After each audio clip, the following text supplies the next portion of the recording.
വകുപ്പ് കിട്ടാത്തതിൽ CMPക്ക് അതൃപ്തി. പഴയ വകുപ്പ് കിട്ടാത്തത് കോൺഗ്രസിലെ തലമുറ മാറ്റത്തിന്റെ ഭാഗമെന്ന് സംസ്ഥാന സെക്രട്ടറി CN വിജയകൃഷ്ണൻ പറയുന്നു.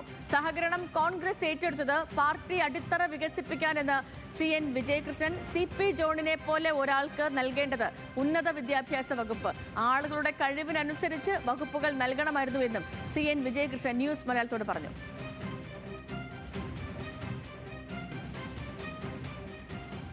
CMP ആവശ്യപ്പെട്ടത് സഹകരണവും തുറമുഖമായിരുന്നു. കിട്ടിയത് ഗതാഗത വകുപ്പാണ്. CP ജോണിന് ഭരണരംഗത്ത് വലിയ പരിചയമുണ്ട്. 2 പ്രാവശ്യം അദ്ദേഹം പ്ലാനിംഗ് ബോർഡ് മെമ്പർ. സഹകരണ മേഖലയിൽ NV രാഘവൻ കാട്ടിയതാണ് ഏറ്റവും വലിയ പുതുമകൾ. CP ജോണിനെ പോലത്തെ ഒരാൾക്ക് UDF കൊടുക്കേണ്ടത് ഉന്നത വിദ്യാഭ്യാസ വകുപ്പായിരുന്നു. പക്ഷേ ഈ വീതം വെക്കലിൽ ആളുടെ കഴിവുകൾ വെച്ചിട്ടല്ലല്ലോ വീതം വെക്കുക. അത് CMPക്ക് മാസമില്ല എന്നൊക്കെ അവർക്കറിയാം. ഓരോരുത്തരുടെ ഫീൽഡിലുള്ള കഴിവ് വെച്ചിട്ട് അവരെ പ്രോത്സാഹിപ്പിച്ചു കൊണ്ടുവന്നാൽ അത് കേരളത്തിൻ്റെ വികസനത്തിന് വലിയ ഗുണം ചെയ്യുമായിരുന്നു. പുതിയ തലമുറയ്ക്ക് ഒരു കാഴ്ചപ്പാടുണ്ടാവും, അതിനനുസരിച്ചായിരിക്കും ട്രീറ്റ് ചെയ്യുന്നത്. അത് തലമുറ മാറ്റത്തിൻ്റെ ഭാഗമായി തന്നെ. സഹകരണത്തിൽ CMP ഫസ്റ്റ് കോൺഗ്രസ്സാണ്. കോൺഗ്രസിൻ്റെ അടിത്തറ വികസിപ്പിക്കാൻ സഹകരണം അവരെ കയ്യിൽ കിട്ടണം എന്നുള്ളത് അവരൊരു രാഷ്ട്രീയ ലൈനാണ്. സരീഷ് PK വിവരങ്ങളുമായി ചേർന്നുണ്ട്. Sareesh, good morning.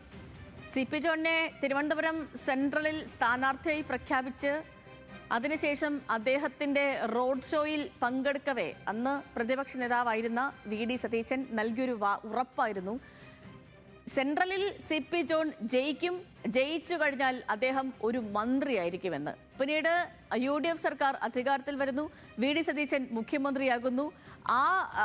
ഒരു തർക്കവും കൂടാതെ മന്ത്രിസ്ഥാനത്തേക്ക് വന്നയാളായിരുന്നു CMPയിൽ നിന്ന് CP ജോൺ. CP ജോൺ ഗതാഗത വകുപ്പ് മന്ത്രിയാണ്. പക്ഷേ നിലവിൽ CP ജോണിന് ഇങ്ങനെ ഒരു പരിഭവമോ പരാതിയോ ഉള്ളതായി നമുക്കാർക്കും അറിയില്ല. കാരണം ഇപ്പം കഴിഞ്ഞ ദിവസം പോലും അദ്ദേഹം ഗതാഗത വകുപ്പിൻ്റെ പുതിയ പരിഷ്കാരങ്ങളെയൊക്കെ കുറിച്ചും പ്രത്യേകിച്ച് സ്ത്രീകൾക്ക് സൗജന്യ യാത്ര ജൂൺ 15 മുതൽ നൽകുന്നതുമായി ബന്ധപ്പെട്ടുള്ള ചർച്ചകളും അതിൻ്റെ കാര്യങ്ങളുമായിട്ടൊക്കെ നടക്കുകയാണെന്നുള്ള പ്രതികരണമൊക്കെ അദ്ദേഹത്തിൻ്റെ ഭാഗത്ത് തന്നെ വന്നിരുന്നു. പക്ഷേ അദ്ദേഹത്തിന് പരിഭവം ഇല്ലെങ്കിലും സംസ്ഥാന സെക്രട്ടറിക്ക് പരിഭവമുണ്ട്, അല്ലേ?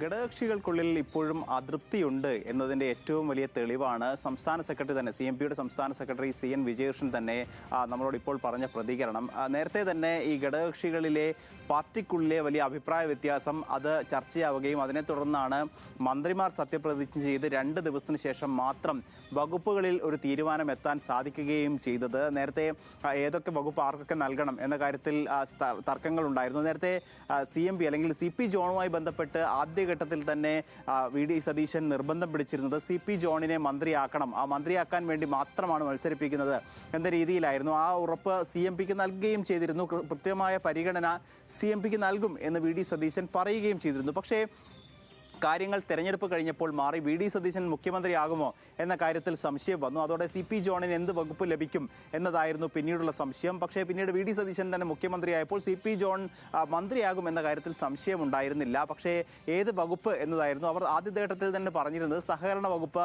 നൽകണം എന്നുള്ളതായിരുന്നു. പക്ഷേ പല ആളുകളും അല്ലെങ്കിൽ പല വകുപ്പുകളും ആവശ്യപ്പെട്ട് ഘടകകക്ഷികൾ രംഗത്തെത്തിയതോടെ കോൺഗ്രസ് വലിയ പ്രതിസന്ധിയിലായി. ഒടുവിലാണ് CP ജോണിന് ഗതാഗത വകുപ്പ് നൽകാം എന്നൊരു തീരുമാനത്തിലേക്ക് എത്തിയത്. പക്ഷേ അതിൽ ഇപ്പോഴും പാർട്ടിക്കുള്ളിൽ, അതായത് CMPക്കുള്ളിൽ തന്നെ അതൃപ്തിയുണ്ട് എന്ന് വിജയകൃഷ്ണന്റെ വാക്കുകളിൽ നിന്ന് വ്യക്തമാണ്. അതിൽ പ്രധാനമായും പറയുന്നത് മുൻപ് ഘടകകക്ഷികൾക്ക് നൽകിയ വകുപ്പുകളിൽ വലിയ മാറ്റം ഇത്തവണ ഉണ്ടായിട്ടില്ല. അത് മുസ്ലിം ലീഗിനാവട്ടെ അല്ലെങ്കിൽ മറ്റു വകുപ്പുകളാവട്ടെ ചെറിയ വ്യത്യാസങ്ങൾ മാത്രമാണ് ഉണ്ടായിട്ടുള്ളത്. അങ്ങനെ നോക്കിയാൽ CMPക്ക് ഏറ്റവും അനുകൂലമായ വകുപ്പ് അല്ലെങ്കിൽ CMPക്ക് ലഭിക്കേണ്ടിയിരുന്ന വകുപ്പ് സഹകരണമാണ്. കാരണം MVR ഉണ്ടായിരുന്ന കാലത്ത്, MVR UDFിനൊപ്പം ഉണ്ടായിരുന്ന കാലത്ത് വലിയ മാറ്റങ്ങൾ ഉണ്ടാക്കാൻ CMPക്ക് സാധിച്ചിട്ടുണ്ട്. അദ്ദേഹം സഹകരണ വകുപ്പ് മന്ത്രിയായിരുന്ന സമയത്താണ് ഈ കാണുന്ന മാറ്റങ്ങളെല്ലാം തന്നെ സഹകരണ വകുപ്പിൽ ഉണ്ടാക്കിയിട്ടുള്ളത്. അപ്പോൾ സ്വാഭാവികമായും ആ വകുപ്പ് തന്നെ തങ്ങൾക്ക് ലഭിക്കേണ്ടതായിരുന്നു. അതോടൊപ്പം തന്നെ CP ജോണിനെ പോലെ ഒരാൾ സഹകരണ വകുപ്പ് മന്ത്രിയായാൽ CMP അന്നുണ്ടാക്കിയ മാറ്റങ്ങൾ, MVR അന്നുണ്ടാക്കിയ മാറ്റങ്ങൾ അതിൻ്റെ ഒരു 10 ഇരട്ടിയെങ്കിലും മാറ്റാൻ ഇത്തവണ സാധിക്കും എന്നൊരു പ്രതീക്ഷയാണ് CMP മുന്നോട്ട് വയ്ക്കുന്നത്. അതോടൊപ്പം തന്നെ അതല്ലായിരുന്നുവെങ്കിൽ അദ്ദേഹത്തിന് ഉന്നത വിദ്യാഭ്യാസ വകുപ്പ് നൽകണമായിരുന്നു എന്നൊരു നിർദ്ദേശമാണ് ഇപ്പോൾ പാർട്ടി മുന്നോട്ട് വയ്ക്കുന്നത്. അതോടൊപ്പം തന്നെ കോൺഗ്രസ് ഈ കാര്യം ഏറ്റെടുത്തത്, അതായത് സഹകരണ വകുപ്പ് ഏറ്റെടുത്തത് കോൺഗ്രസിന്റെ അടിത്തറ വികസിപ്പിക്കാനാണ് എന്നുകൂടി അവർ പറഞ്ഞു വെക്കുന്നുണ്ട്. ഏതായാലും മന്ത്രിസ്ഥാനം ഏറ്റെടുത്തു. പിന്നീട് അപ്പോൾ മന്ത്രിസഭയൊക്കെ വന്നു, പ്രവർത്തനമൊക്കെ തുടങ്ങി കഴിഞ്ഞു. എന്നിട്ടും ഘടകകക്ഷികളിൽ പലർക്കും അതൃപ്തിയുണ്ട് എന്ന് വേണം മനസ്സിലാക്കാൻ.